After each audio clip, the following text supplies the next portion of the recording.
Before you begin, consult both the vehicle manual and the car seat manual for instructions. In this video, you will learn general steps to install a convertible car seat rear-facing with UAS. Find the UAS connectors stored on the seat.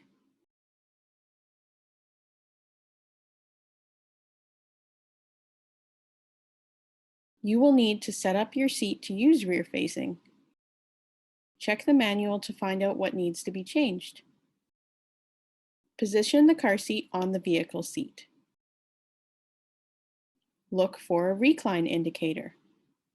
If the seat is not reclined enough, check the manual to see if you may use a tightly rolled towel, a piece of pool noodle, or multiple pool noodles taped together to change the recline angle. Route the UAS strap through the rear-facing belt path. Make sure the belt is flat and not twisted. Attach both UAS connectors to the lower anchors in the seat biter crease of the vehicle seat. Listen for a click.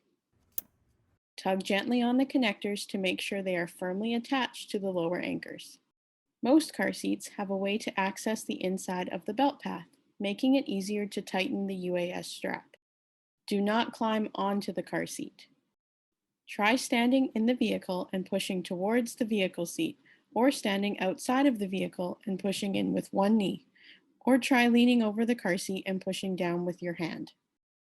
Test for tightness at the belt path. The car seat should move less than 1 inch in any direction, side to side and front to back. Double check the recline angle. For a newborn, it is important to make sure that the car seat is as reclined as allowed.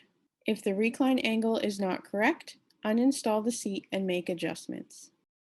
Check the manual to know how much of the car seat must be on the vehicle seat. Not all convertible seats allow overhang.